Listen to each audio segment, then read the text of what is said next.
নিশ্চিতভাৱে ক'ব লাগিব সমগ্ৰ সময়ত যেতিয়া পদুম ফুলিছে সমান হিচাপে দেখা গৈছে নগাঁও জিলাত কেইখনমান LAC ইতিমধ্যে কংগ্ৰেছে কিন্তু সুইং কৰা বুলি ক'ব লাগিব। কিছুদিন পূৰ্বে যেতিয়া বাই ইলেকশ্যন অনুষ্ঠিত হৈছিল সামগ্ৰীত আৰু তাৰপিছত যেতিয়া পঞ্চায়ত নিৰ্বাচন অনুষ্ঠিত হৈছে আৰু পঞ্চায়ত নিৰ্বাচন আজিৰ দিনটো যে ভোট গণনা প্ৰায় সম্পন্ন হৈছে আৰু ইতিমধ্যে সামগ্ৰী LAC 4টা জিলা পৰিষদ কংগ্ৰেছে দখল কৰিবলৈ সক্ষম হৈছে। সমান্তৰাল হিচাপে চোৱা যায় ৰূপহী জিলা পৰিষদ ৰূপহী 4টা LAC 4টাকে জিলা পৰিষদ দখল কৰিবলৈ সক্ষম হৈছে।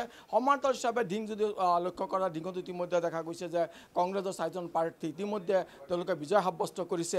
গতিকে আজিৰ দিনটো এয়া আছিল ফলাফল আৰু সমান্তৰাল যদি AP মেম্বাৰৰ কথা কোৱা যায় অধিকাংশ AP মেম্বাৰ ৰূপহী LAC সামগ্ৰী LAC ঢিং LAC ইতিমধ্যে বিজয়ৰ দবদা তেওঁলোকে উৰাইছে আৰু সমাজত দেখা গৈছে কংগ্ৰেছৰ যিসকল প্ৰাৰ্থী বা যিসকল সমৰ্থন আছে তেওঁলোকে বিজয় উল্লাস কৰিছে। মোৰ লগত উপস্থিত আছে বৰ্তমান ৰূপহীহাটৰ বিধায়ক নুৰুল আছে। মই তেওঁৰ পৰা জানিব বিচাৰিম যে এই চৌদিশে যেতিয়াকৈ পদুমৰ যেতিয়া নেকি পদুম ফুলিছে সেইটো সময়ত সংখ্যালঘু অধ্যুষিত অঞ্চলত দেখা গৈছিল যে তেওঁলোকে ব্যাপক নিৰ্বাচনী প্ৰচাৰ কৰাৰ পিছতো কিন্তু আজিৰ দিনটোত তেওঁলোকে কিন্তু নগাঁৱত কংগ্ৰেছময় কৰি তুলিছে। কি ক'ব প্ৰথমতে?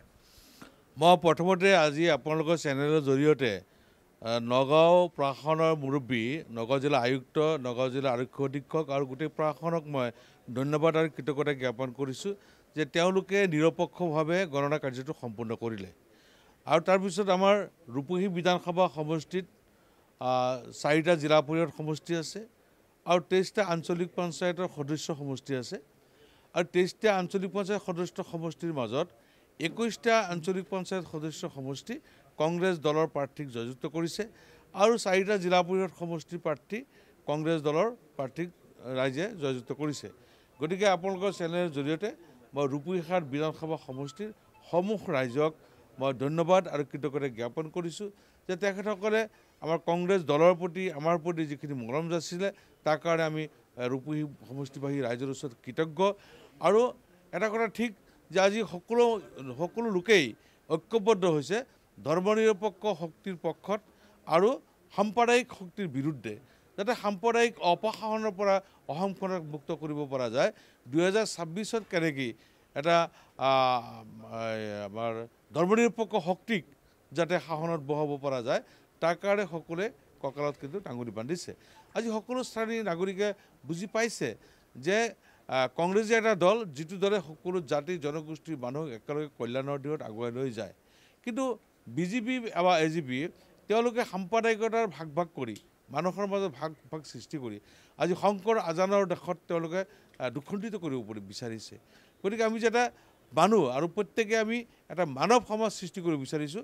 মানুহে বিচাৰিছে যে সাম্প্ৰদায়িক শক্তিবিলাক নাইকিয়া হওক আমাৰ অশুভ শক্তি নাইকিয়া হওক আমি যাতে সকলোৱে মিলা প্ৰীতিৰে ভাই ককাই ভাই ভনী হিচাপে আগবাঢ়ি যাব পাৰোঁ অসমখনৰ প্ৰগতিৰ দিশত লৈ যাব পাৰোঁ তাৰেই সকলোৱে আজি ঐক্যবদ্ধ হৈ এই পঞ্চায়ত নিৰ্বাচনত ভোটদান কৰিছে।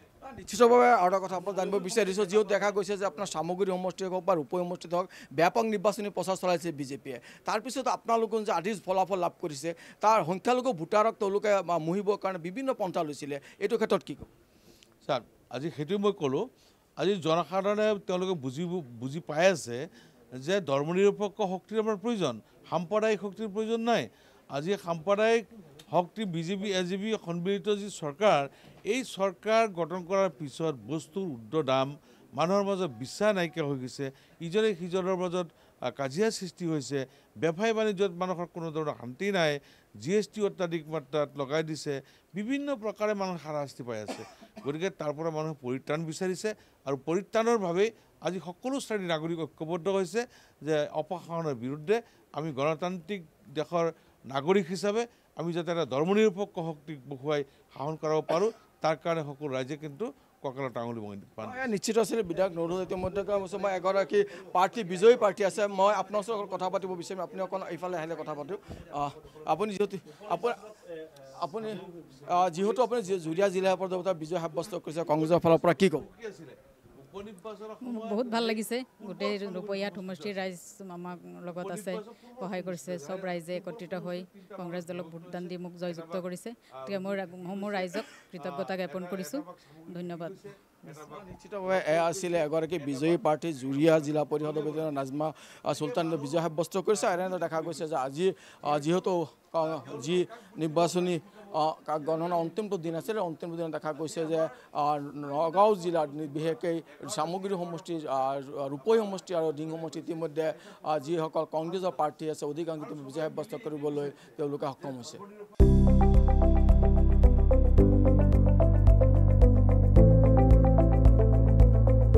NB নিউজ সহজ সৰল ভাষাত নৱভাৰতৰ কথা